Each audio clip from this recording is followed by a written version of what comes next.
Welcome to It's All About the Questions, where learning to ask the right questions can help you achieve lifelong success. Now, here to help you ask all the right questions is award-winning author, international speaker, and business strategist, Laura Stewart. Good morning, afternoon, and evening, everyone, and welcome to the show. And today, that good morning, good afternoon, good evening on this live stream means even more because I have two amazing guests on the show from across the pond and one guest from just up the coast of the United States in New Jersey currently. And I am so excited. It is my birthday week show. It's been something I've been talking about for months. You've seen the posts. I hope you've seen the post, and we're going to be talking all things Star Wars, Star Trek, Marvel, DC, and perhaps some Harry Potter. As you can see, I added a new decoration to my microphone, and I've got my lightsaber handy. Couldn't find all my Star Trek stuff because of all of the sad mold stuff upstairs. Everything got packed away in boxes, and I just couldn't deal with digging through it all trying to find it. But I'm excited, beyond excited, to be able to have this chat because I've had these individual conversations with these three guests of my show today on my individual episodes with them. So let me bring them all on board. We've got James Adam, we've got Mark Asquith, and we've got Janet Schijns, all of my friends. May the force be with you and also with you. Prosper. It's actually really exciting. I can do this with my right hand again because for like 3 months, I couldn't move my fingers that way without excruciating pain, as my listeners know. So yay. Thank you all for being here. Thanks for having us. Thanks for having us. All right. And if everybody can see that's watching on the video, you can see behind James, he has amazing Legos behind him, including a Hogwarts castle. Janet has stormtroopers, Yoda, baby, the little one. We've got all sorts of Star Wars memorabilia all over hers. And if you look behind Mark, I mean, he's just got so much stuff. I can't even talk about it all. And on James's side that you can't see, I think there was a Batmobile and some other things over there as well. So these three, everybody, are just my favorite people to geek with. So I have to ask this because, I'm going to be 58 this week. And my original foray into science fiction was, of course, the moon landings, getting to see all of that happening live while it was happening. And I wanted to be an astronaut. I watched Star Trek like crazy. I went to the second ever Star Trek convention at the Hilton in New York City when I was a little girl. I saw the original Star Wars in the movie theater and every single one after that. So, I'm from way back there. That's my origin story. For me, I wanted to be an astronaut because I wanted the Star Trek version of going to outer space. James, why don't you start on what's your origin story with your love of all of this? I think it was back in the 90s when I wasn't really into, my parents went into sci-fi. They didn't really, didn't read comics or any of those kind of things. But the first ever piece of sci-fi I ever saw was Babylon 5. That was the very first, my first thing. And that will always be, I think it's just like your first thing, like you said with Star Trek, your first thing will always be the one for me. And so, I'll always be a Babylon 5 fan, even though there are only 5 of us. I still will, I'll take it with me to the grave. But that was it. And I watched that first episode when it was on TV on Channel 4 over here. And I must have watched it like 5 times that day. And I'd never seen anything like it. Nothing had resonated with me like that did. I don't know why it was, but it just seemed exciting. And there was nothing else like it that I could watch. And it's what kind of led me into the internet and into AOL chat rooms and talking to people on the other side of the planet about, theories and talking to the creators. And, like JMS, the creator, was one of the first people to really get involved and engage the audience and try and get people. He's like the original influencer, getting people to tell people about it and stuff like that. And I just, that was it for me. And it was a slippery slope down or up, whichever way you want to call it from there. We should have put Babylon 5 in this title too, because I absolutely love Babylon 5, and it recreated the genre in a lot of ways, and it was just amazing. I follow Bill and those guys, and HBO Max now has launched all of Babylon 5 except the movies. They don't have that yet. Janet, what's your origin story? So, I went to all the movies, right? I saw all the Star Wars movies. I was excited about tech from the very beginning. I loved computers. I loved everything. But what really got me going was actually a book called Ender's Game. Awesome. 1985. My uncle gives me Ender's Game as a gift, right? Followed by Bean's War and the Hoju Mom, right? There was all the books. And for whatever reason, that book just ignited my sci-fi geekiness to another level, right? It was kind of like I was always geeky, maybe call myself a moderate geek. This made me uber geeky. And then I started to revisit everything. And, the funny thing is, so you talk about Star Trek. I also, was a bit of a Trekkie, more Star Wars, but I used to run around with a paper towel holder that I had covered in aluminum foil and bent in half. And I would go, and have conversations. And my mother said to me, I still remember it. My mother said to me, "It's ridiculous. No one is ever going to carry something on their waistband that lets them talk to other people." And then I ended up working for Verizon. And as a family, we used to have such a laugh about that, right? Because I would open up a phone and go, never going to happen, right? Never going to happen. And so just, it was one of those marvelous things, right? That just happens and just comes along. But I would say if you have not read Ender's Game, you should. There is a movie, doesn't do it justice. The movie is a great entry for somebody, but the books, without doubt, are amazing. And I remember when they came out with a landline flip phone. Yes. And I got it with a super long cord to walk around the house with so that I could pretend like you with the communicator from Star Trek. Yes, absolutely. Totally. The challenge is real. And to anyone young listening to this, the challenge was real. You had a cord connected to the phone. So you had to hide in a closet to have a private conversation. So the challenge was real. and Mark, your origin story. I was probably a little late to really getting deep into it. I was born in 1982, so it was sort of this weird, barren time for a lot of things when it comes to my stuff, the DC stuff that I'm really into. And there were probably three things for me. There was the John Williams music from Superman. I still get goosebumps from that today. I'm a musical guy, and that is still my favorite. Which then led me to discover Return of the Jedi when I was about 4, because obviously it came out in '83, and I was just very much who's this John Williams guy? And then, oh my word, he does film things. And then actually Raiders came out, and so that sort of led down that path. But then the big thing was. That was the Star Wars stuff and the kind of John Williams stuff. And then there was the huge thing that happened when I was 7 years old, which was the Keaton Batman came out, which was every facet of that fascinated me. Everything. I'm like you, James, there's bat wings and Batmobiles knocking around somewhere. And there's, everything's the dark black suit, that's my sort of Batman. So that was it really, but it was everything from the music, the Elfman score, down to the Batmobile, down to just Jack Nicholson and the Tim Burton interpretation of Gotham. He was so really creepy. Got me into that.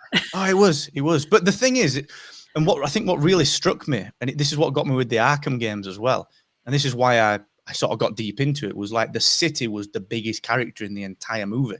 And from then, I was just fascinated with this mythology, everything from Star Wars, all the different worlds and the connective tissues between them. And that was it. It's got to be the Keaton one that really tipped me over the edge. And then, just as I got a tad older, I say a tad older, a lot older, it was then when the prequel trilogy reignited with the Phantom Menace. That's when I really got deep into more Star Wars. So yeah, it was probably a double hit for me, I think. I just think that's so cool because as the three of you were talking, I was remembering Lost in Space, the original one. Oh, yeah. And Danger Will Robinson with the robot, which I happened to see up at Kennedy Space Center one day. They have one of the robots in a display at Kennedy Space Center here in Florida. And so many different shows. And Mark, I remember the original Superman on TV in black and white. Classic. And classic. It was just amazing, that whole world to me, that there could be this idea of hope and everybody working together. And you have these evil villains who are so ridiculously over the top evil. But now you look at it today and you go, well, they're not so over the top evil because there's a lot worse that's happening in the world. But for some reason, you go into the Marvel and the DC universe and the Star Trek and the Star Wars and even Harry Potter. And for me, an underlying theme of all of them, and I think why it's so beloved by me and around the world, is because good always prevails over evil. So what are your guys' thoughts on that? Do you have a favorite character, Mark, of any of the platforms? Like your go-to? Is it Superman? Is it sounds like it's Batman, but I know you have several others in that loop. That is so tough. So the Fleischer cartoons, the Max Fleischer cartoons, were huge for me as well as a kid. And that sort of started that kind of Superman thing as well, alongside the soundtrack. But believe it or not, I mean, when it comes to Star Wars, inevitably it's got to be Anakin. I was Luke nearly came out my mouth then, but Anakin came out instead. But that was I've got Luke on my glass. Oh, wow. That was such an 80s moment on your part, Anakin. I know. I'm sorry. I know. Well, I was going to go with the Luke, and it was so close. But then I was thinking to myself, actually, am I just swayed by the Mandalorian recently? Because that just got the dopamine going. But then I think that my favorite character, believe it or not, is actually the Wally West Flash of everything. Yeah. Bravo. Interesting. Hard done by Wally West. Big time. Hey, you got a raw deal, James. He's got a raw deal. Him and Kyle, no justice. No justice in this best world. Green Lantern, isn't he? Best Green Lantern, without a doubt. Without a doubt. And Tim Drake. That's basically all. Yeah. Yep. There you go. There you go. You got to love it. All right. I guess I can go. It was always Princess Leia, right? Because as a female, there were few and far between strong female characters in sci-fi. You had a little Lieutenant Uhura too, but it was definitely Princess Leia, and it's exciting now because there's been a series of very strong females in the Star Wars universe now, right? So you've got of course Rey, right? But you had Jyn in the Rogue Wars. So they've had a lot of really strong female characters. And that really, did a lot for me as the years went along. In fact, I have a big collection in Florida. This is just kind of a smaller collection here.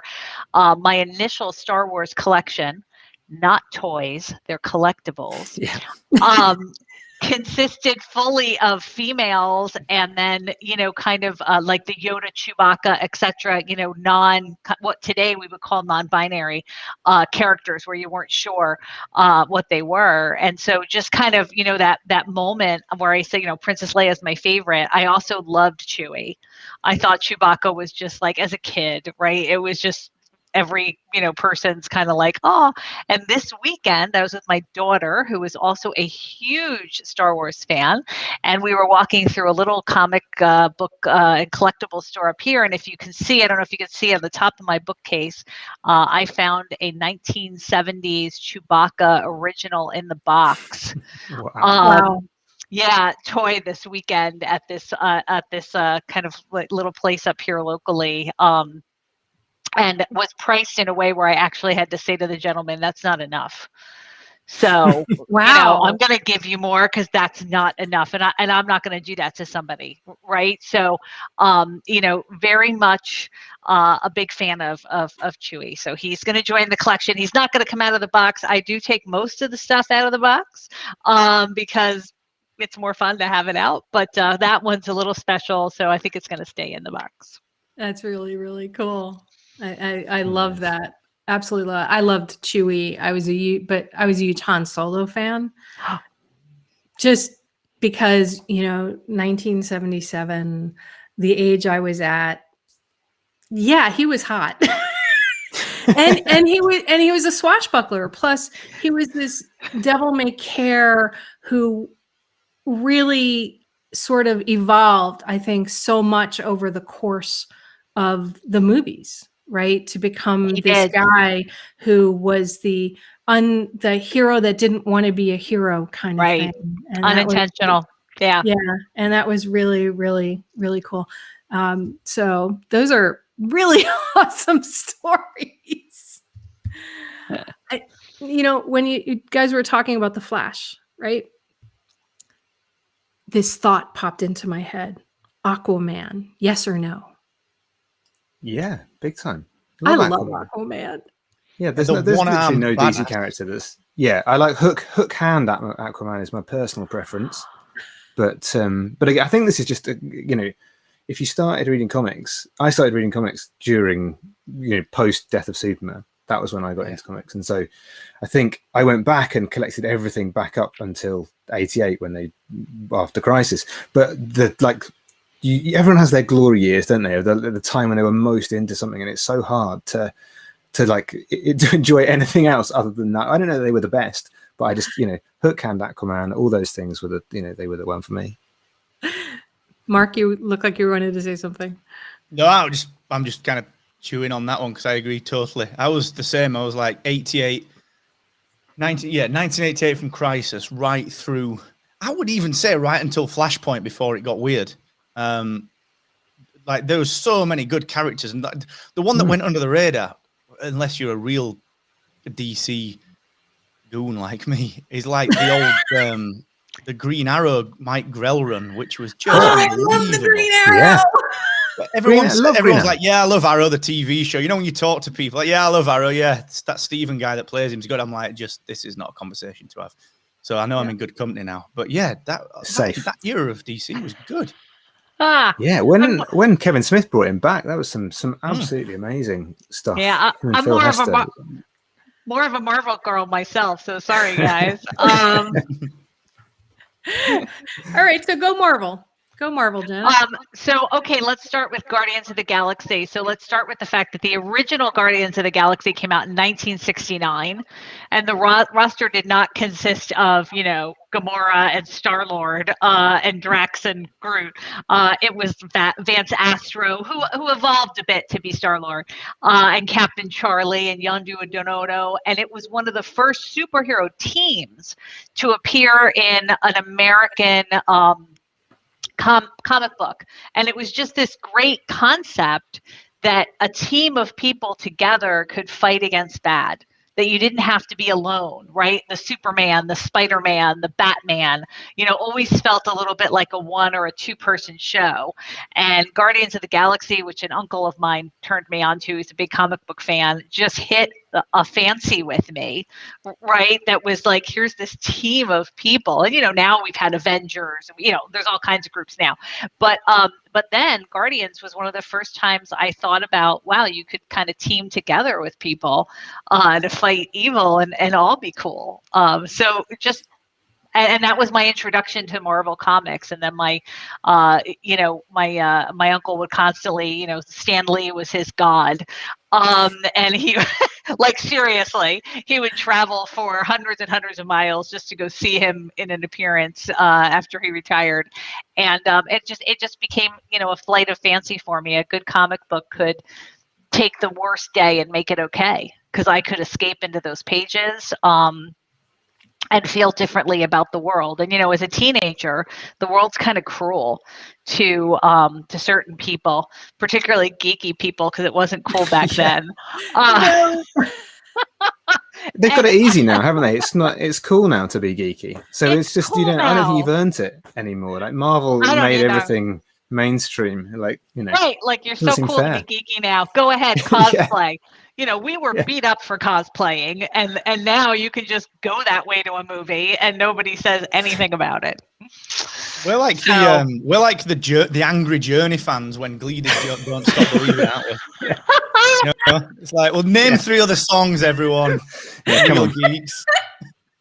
Oh my gosh. People wear a that's Zelda such a- t-shirt. That's, you know, right. I love that example. People are these. Yes. A million things. Yes. Okay. When I was a little girl, every Sunday morning, my dad would give my brother and I, when he was still alive, $1. And we got to go down to the local newspaper stand by the AMP. And it wasn't a stand, it was a little store. And we had $1 and we could buy whatever we wanted with the dollar. And back then, comic books were like a nickel, a dime, 25 cents. So my brother and I would plot and figure out how many comic books we could get and still have money left over for like a bubblegum pack or a piece of candy or something like that. So we had cases and cases and cases of comic books, which when I got married and eventually ended up getting divorced, I got rid of all my comic books. And I'm regretting some of them because they were very obscure, different Marvel, DC, and other characters in the comics. And it wasn't that cool to read comic books like it is now. And there were no big shows, Comic Cons or anything like that. I remember when I went to the Star Trek convention in the 70s as a little girl in New York City at the Hilton, they thought that nobody would show up. Okay. So they oversold the tickets by 4 times the capacity of the Hilton Hotel, of the rooms that it was in. Wow. And my mom and dad dropped my friend and I off at the hotel. And we were all excited because the entire original cast of Star Trek was there. Plus most of the writers and the directors were all there. This was like unheard of because Shatner, Nimoy, none of them really thought this thing was going to last like it was. And they were still in their angry phase over all of it. But I remember them all being there. And we went down to lunch. Okay. And we had shopping bags of all this stuff we bought at the show, you know, which is why I'm so upset I can't find everything. I even have a necklace of the Enterprise in 3D. Oh, that's cool. It's really, really cool. And we go downstairs because there was one little diner attached to the restaurant at that point. And we wanted to go back upstairs after we ate something. And they had security blocking all the escalators. They had all the stairwell doors locked. And they weren't allowing anybody back up. And we're young. I mean, I was like maybe 13, 14 years old. For our parents to let us go there, and security would not let you up the stairs, up the escalators, up the elevators. The buttons would not work on those floors. And they said, it's just overcrowded. The fire department has shut it down. You can only get up the stairs, ready for this, if you had a coat check, because the coat check was upstairs. So we're like, what do we do? What do we do? And I found a coat check thing on the floor. So I'm like, we have a coat check and we're carrying our coats. Okay. They were in our hands, but we had a coat check. So they had to let us up, but they didn't stop the escalators.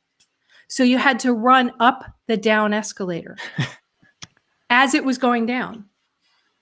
And I didn't quite make it because I had all these bags and there were so many people and it was just chaos. The news crews were all there and everything. And somewhere there's footage of me on all the New York stations as I'm sliding back down the escalator with all of my stuff. My friend just managed to make it to the top and he's like, let her up. And this whole place starts shouting, let her up, let her up. And it became this like beacon of this conference, this convention and everything. And I got pulled into security and they're like, we're going to call your parents. And I'm like, no, we're fine. Well, next thing you know, we're in the main room that I've been waiting for all day, right? Where everybody's there. You can ask him any questions. And William Shatner says, I don't know what's going on with all of this rioting and chaos, but some girl almost got hurt. And I was like, it's me. I'm that girl. You're the girl. I was the girl at Love that it. convention. And now, at Comic-Con, what, 20, 30, 40,000 people? Amazing. It's amazing. And we had tickets for last year, didn't get to go. So that's kind of disappointing. But hopefully we'll get to go live again soon. So. Oh my gosh, that's so amazing. And now there's tours, right, of where these places are supposedly filmed, including in England for Mark and James, where Harry Potter is. Yeah. Right? I mean, basically anywhere I think J.K. Rowling ever went for a sandwich now is a tourist attraction, isn't it? You literally Feels that way. Yeah, feels that way. Yeah. Although I have to say, Harry Potter was great for, the millennial generation, right? As a way to introduce them to something mystical and special. Very cool. Laura, so story here. Hang on. Hopefully I don't disconnect myself because I had some headset problems, but can you guys see this? This is nice. from 1978, Star Wars Weekly, from the UK. So the very same uncle, who's super geeky, goes over to the UK, and while he's there, he doesn't like Star Wars, not his thing. He's a Marvel guy. He sees this in a newsstand, and he picks it up, thinking, this is so cool, like Jen will like this. Fails to ever give it to me. Forgets. These things happen, right? He gets home, life takes over, doesn't see me for a while, doesn't give it to me. Fast forward 20 years later, and he's going through his stuff and he finds this, and he had put it in a plastic bag from the airport, right? Wrapped up in this plastic bag. So in mint condition, goes to give it to me, doesn't give it to me, gives it to my dad. My dad now has it for another 15 years in the bag. Finally, get this, 5 years ago, as my dad was moving into senior, citizen living, and we're going through, just 50 years of stuff, I open up this bag and go, what is that? So it's behind glass. All of the other great comic books I had, Laura, with you, didn't save them, but this one made the cut. So, kind of exciting. The first edition of the UK Star Wars Weekly. That's sweet. Yeah. Storage is the worst problem, and that is the worst problem of a comic fan. I mean, that's what this is here. Just boxes. There's about 30 boxes of 600 comics, and it's just this, too much. What do you do with them? You wouldn't keep magazines. You throw away magazines, but I don't know why I insist on keeping them all. Storage facility. Yeah, yeah, off-site storage. Yeah, my husband loves me, but not enough to let me carry all that stuff around. So we do have a storage facility. So yes, yeah. Mark, one of the things that you and I talked about a lot on the episode where I had you on, where we were talking business topics, right? Because everybody that's been on the show, for everybody that's listening, Mark Asquith, James Adam, and Jenna Schijns were all on regular episodes of my show where we talked about business topics. And somehow y'all helped me weave in Star Wars, Star Trek, Marvel, DC, some Harry Potter, whatever it might have been. I mean, I interviewed a Navy SEAL sniper and managed to compare him to Harry Potter. So it's kind of part of who I am. And Mark, there was this thing that I really want everybody to think about. I know, Janet, you're not a big DC person, but Mark and I got into this little discussion, and we didn't go really, really deep into it because of time, but Green Lantern, who's better? Which Green Lantern? I don't even know why this is a discussion that people have. I find it crazy. It's like... I like them both.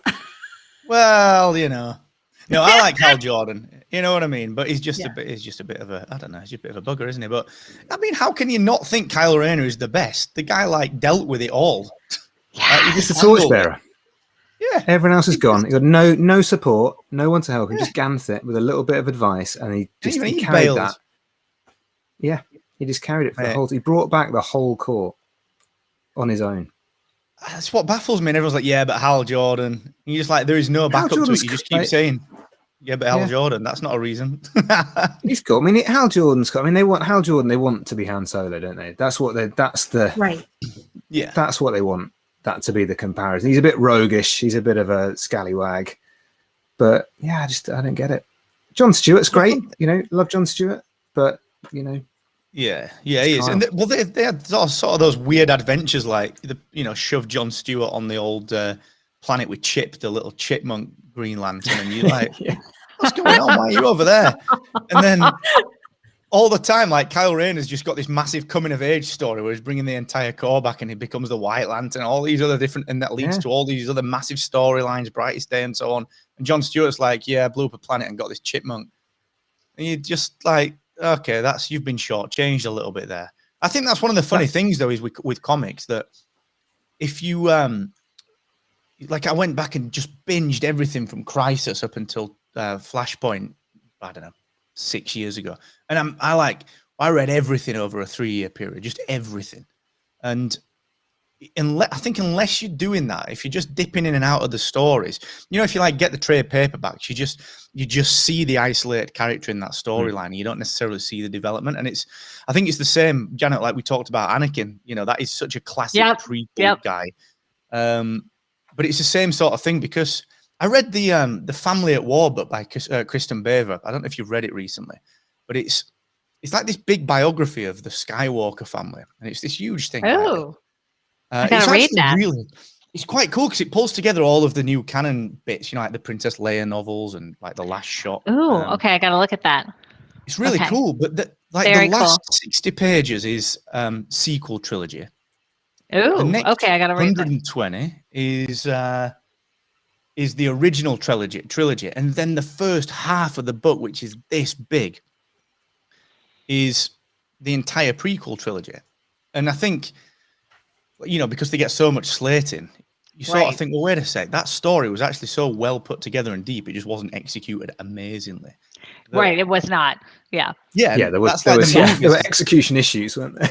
Just a tad. Yeah, a lot of execution issues. Yeah. Yeah.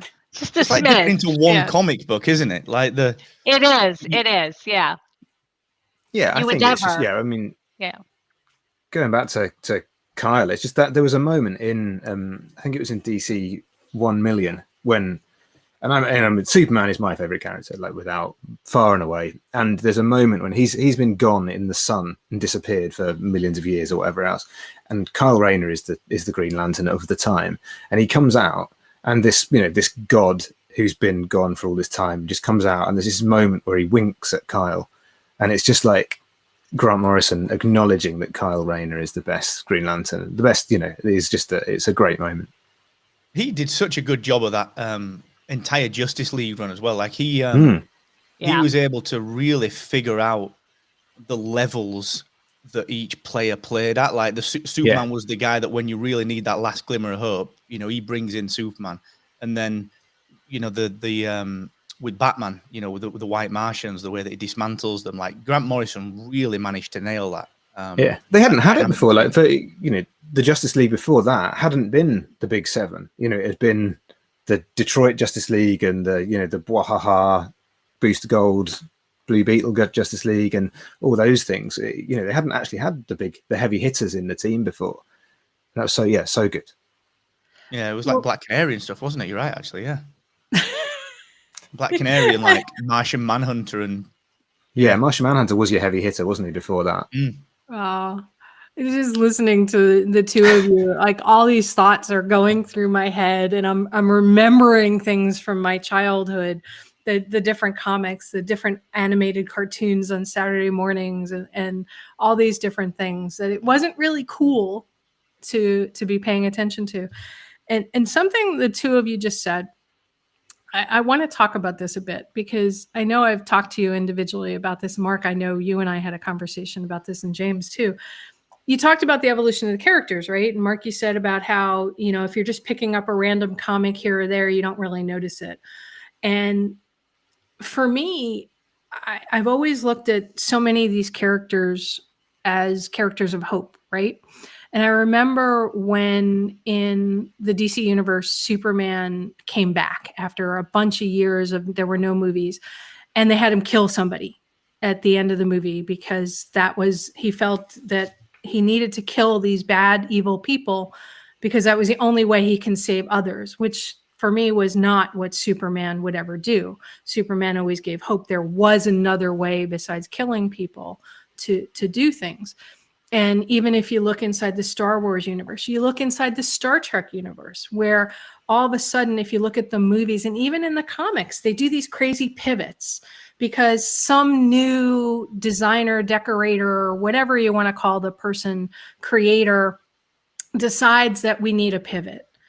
The relaunch of Star Trek, which I love Chris Pine as Captain Kirk. I think Jeremy Sisto, I think that whole crew is amazing. But they had to go into somebody coming back in time so that they could shift the timelines and create these other stories and be okay with creating different technologies, different characters, like in the Star Trek, the Flash, the Green Lantern, all of these things. So I'd be curious what y'all think. God, I've been living in Florida too long. I said y'all. Okay. What you all think about these pivots that have happened in all of the universes that we've been talking about. Who wants to start? Dive in. Janet, what do you think about Luke Skywalker's pivot? I don't know. I don't want to do any spoiler alerts for anybody that hasn't watched some of the stuff, but okay. So, well, we're just queuing spoiler alert. If you don't want something spoiled, pause this moment. Queuing if you're any sci-fi or anything. Don't be watching. If you haven't finished Mandalorian, is all I'm going to say, right? Just go now and come back in a minute. So when you think about the pivot of Luke from, if you will, kind of almost the, the racer boy, orphan racer boy, right? To he gets the only one who can save the Jedi. Right. So it's kind of this amazing pivot for him. And then, in Mandalorian, somehow they bend time and he comes back to get Grogu. Right. So I don't know how that happens, because from a timeline standpoint, it's not possible that at the age they put him in. And I'm screaming at the screen, just so everybody knows my personality, going, no, that's not possible. That's impossible. That would have factored into the story when he met Yoda, because he's the same age.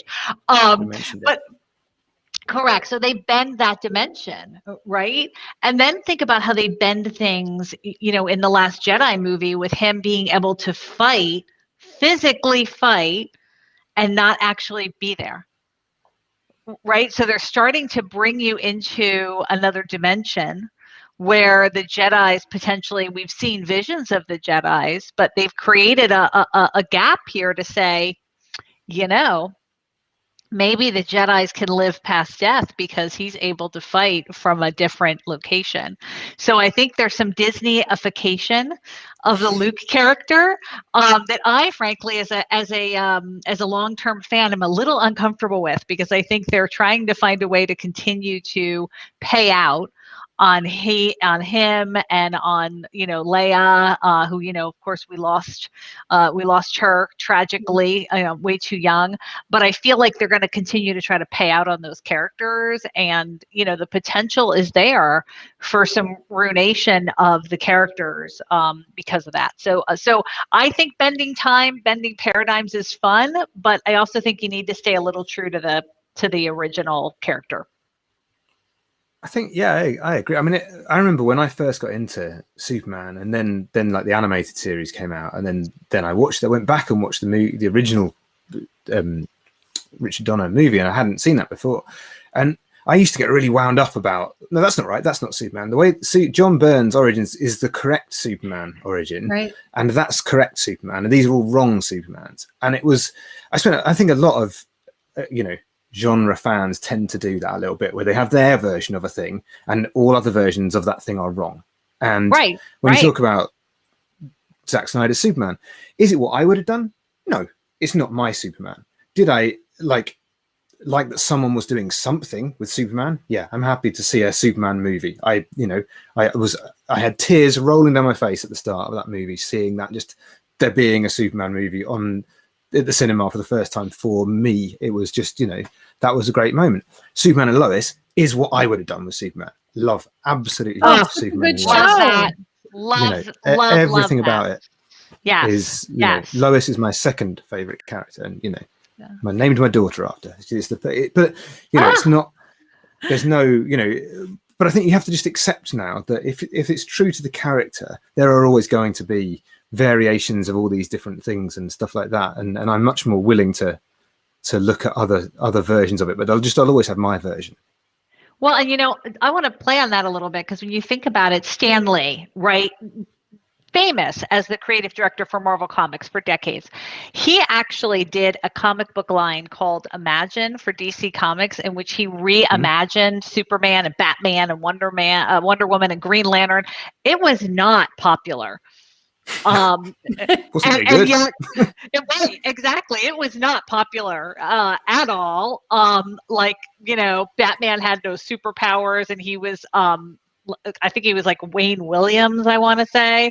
But it wasn't popular because sometimes when you reimagine something, the fans say, but that doesn't fit my imagination. And none of us can argue that Stan Lee was a highly talented, right, person, but it just didn't work. And so I think all of us have the image we're true to.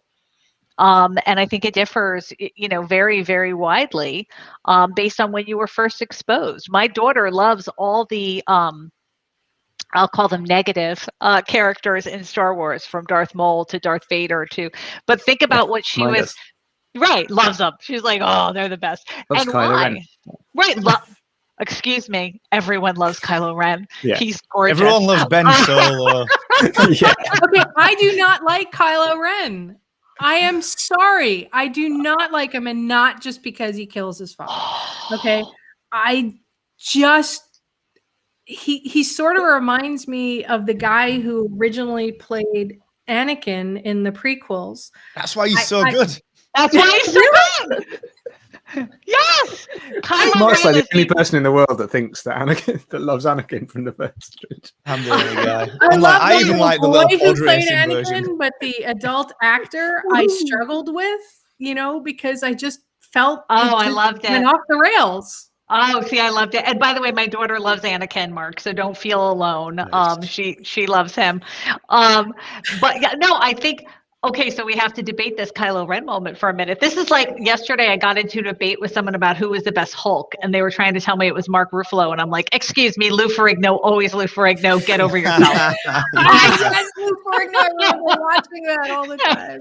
Get over yourself with Mark Ruffalo. But he was a Hulk, and that was when there were two people, right? You had Bill Bixby and Yeah. That's correct. That's correct. Now it's just one person. And he's like, well, he looks like the Hulk. I'm like, I don't want to hear your argument. It's not good. But going back to Kylo Ren. So Kylo Ren is one of the most complex, conflicted characters that they've ever put right through the series. That's why I like him. I think the acting that it took, the writing that it took to make him turn and turn back and turn again. I just thought it was brilliant. Okay, I can go with you there. Mark, you look like you wanted to say something around there. I was just pondering. Like I remember, the second that I saw The Force Awakens, and he smashed up the Star Destroyer with the lightsaber. I was like, he's definitely from the family. And it was that was when I thought he got it so right. And it was really fascinating. And what I think you're absolutely right, Janet, in that complexity. Because the one shining part of the entire Rise of Skywalker movie, the one bit that was like, they really made you see what a good job of Kylo Ren, Adam Driver had done by just at the end, just letting him smile once. And you'd realize that he'd not ever done that. And he was just right. The delivery of just that one, here I am, this is me. Regardless of anything else, it sort of bookended everything that came before it, and sort of, sometimes when certain things make previous content better. So when you watch The Mandalorian, it sort of makes certain parts of Boba Fett's story better because it's done more to it. And this was the same thing. Ben Solo made Kylo Ren better. So yeah, I loved it. I loved it too. And by the way, Boba Fett is on my shelf back there next to the baby. So, cool. yeah. Nice. So nice. Okay. I can see Kylo Ren from that perspective. And I had this visual in my mind of the fight in the forest. Yes. And you could really see how incredible Adam Driver played the anger and the this and the confusion but I have to please everybody else because I've got all these people pulling at me and not knowing. So I could see that.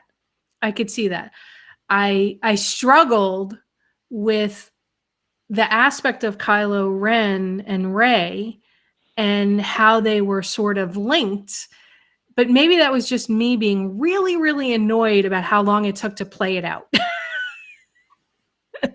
I'm like, let's move on. I'm done with this storyline. Move on a bit more. Oh, see, we wanted more of it. As a fan, I was like, more. But I, if the Star Wars movies could be 5 hours long, I would be happy. I will tell you this, like, just funny moment. So we finished watching the movie, and I was with a good friend of mine because my husband will only go once, right? So his thing is like, look, I'll take you one time. I'm not going 5 times so that you can see every intricacy in the movie. So with a friend of mine who I managed to, haul along with me, who is not at all a Star Wars person, but she's trying to be a good sport.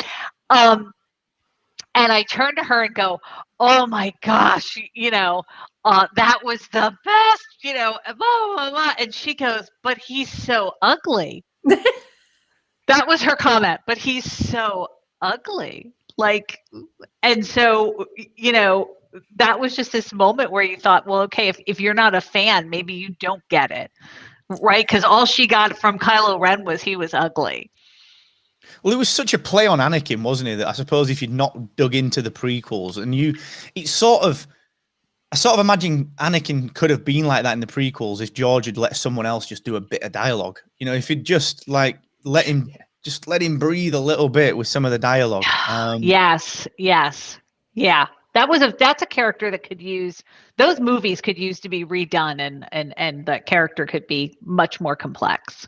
Yeah, because you can totally see how you could kind of get Kylo Ren because Leia's father was Darth Vader and Kylo Ren is her son, right? You can kind of get how there's this Anakin Darth Vader inside of him, and he's trying to reconcile the two sides of his genetics, right?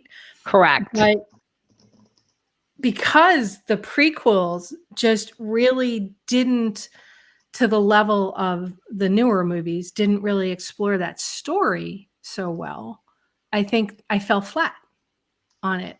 The books, on the other hand, really developed those characters so well. So, I mean, to the listeners out there, if you've not read all of the Star Wars books since the original movies, and even the Star Trek books beyond the original series and stuff, you get to fill in all these bits of this world that you couldn't see.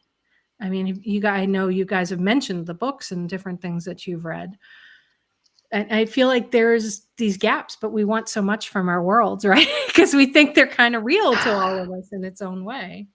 That's what's so hard, isn't it? When you get a movie, you've got to pack so much stuff into a movie. Whereas that's why TV shows have got. That's why I guess the rise of the sort of serial long form TV show is that you can build a world so much more easily over the 10 series of 20 episodes of things. It's so much easier to do that, and even things like Zack Snyder's version of the Justice League. Obviously, he can do that because he's got he's going to spend 4 hours doing it. He's got a much better chance of doing that. Whereas, great point. Trying to do it in an hour and a half, 2 hours is tough. Okay, so let's talk about TV. Let's talk about TV. Have you guys watched on CBS All Access, which is now, I think it's Paramount Plus. Have you watched Star Trek Discovery? Have you watched Picard? Watch Picard. Haven't seen Star Trek Discovery.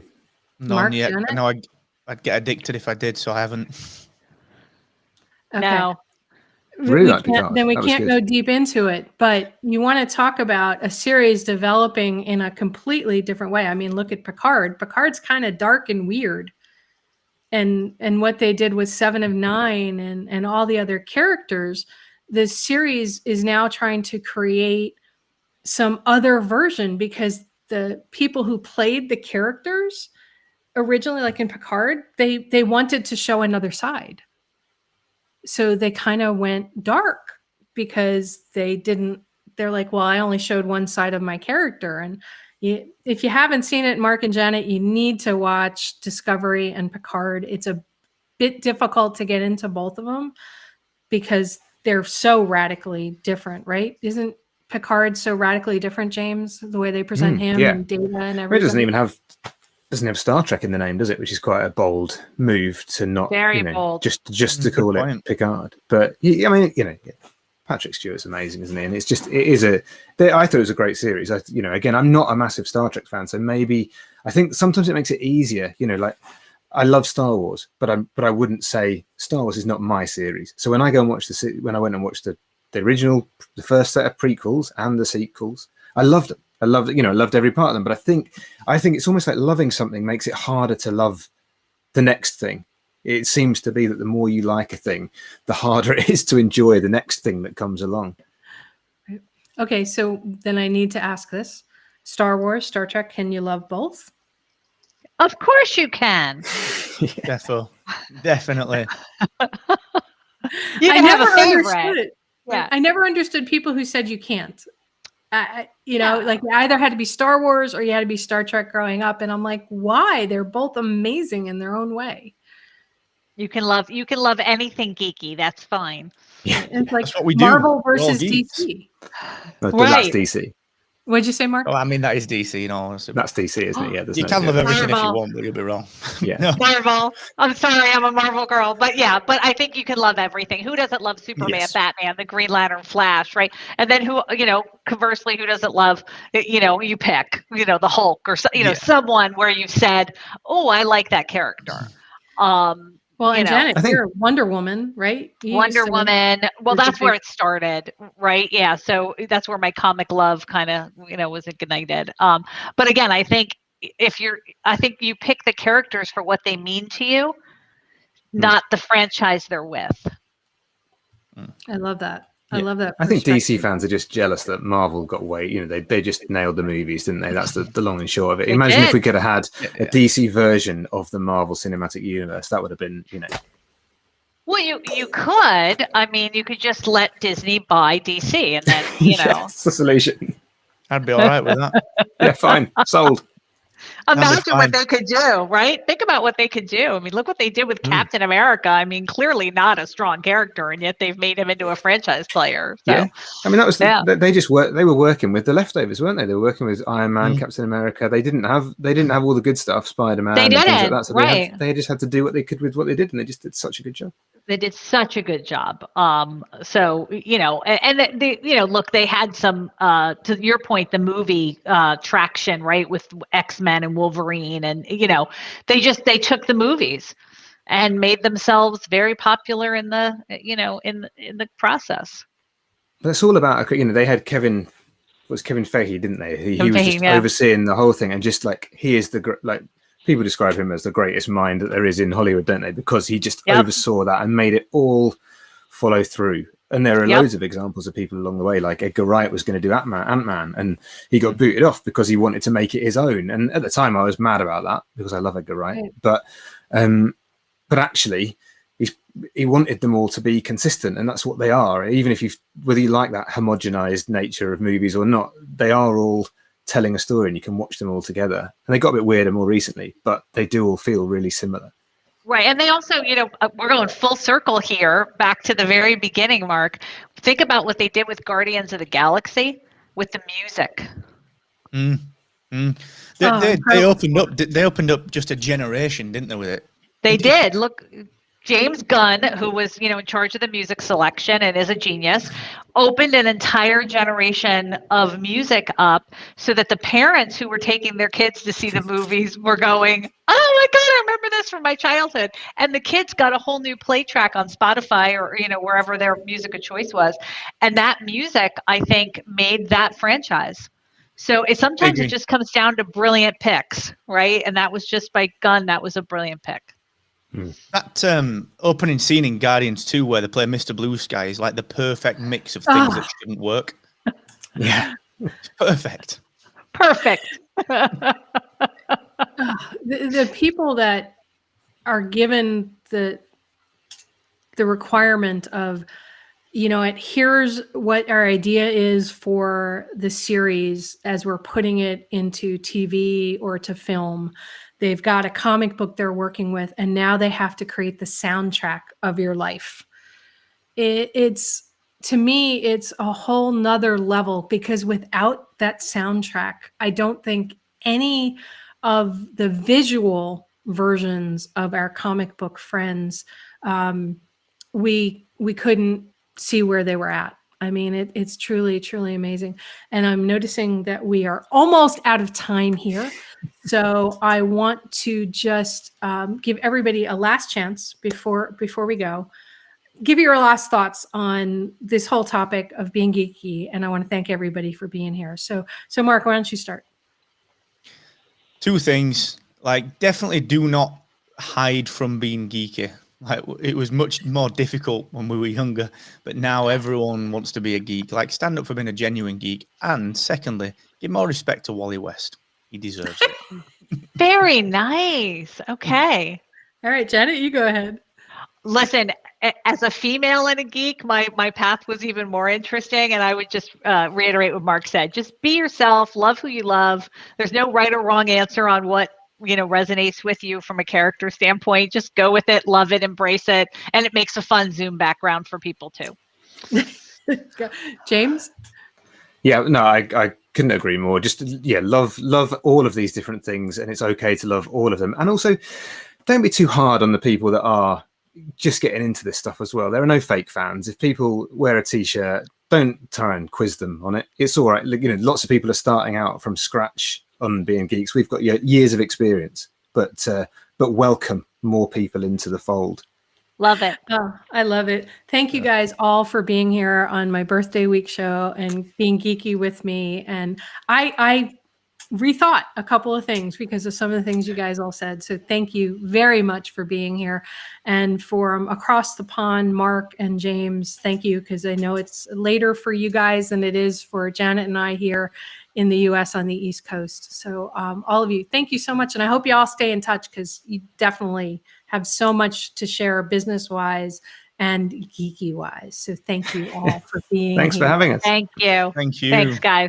Bye.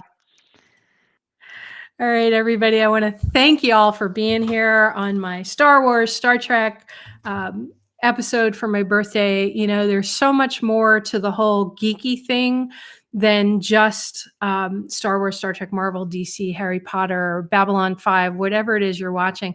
It's getting absorbed in something outside of yourself, and then just embracing who you are at all different levels. So if you're a geek out there and you're feeling alone, reach out to anybody that was on my show today. There's plenty of forums for you if you're feeling a little different. We were all a bit different way back when we started being geeks, and look at us now. We're having a blast, and I get to do stuff like this every single day.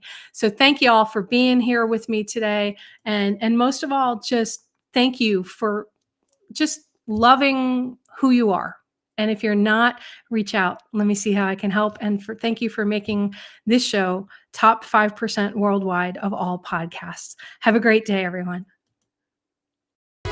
You've been listening to It's All About the Questions, starring Laura Stewart. Connect with Laura at it'sallaboutthequestions.com and download a free workbook that will help you ask better questions starting today.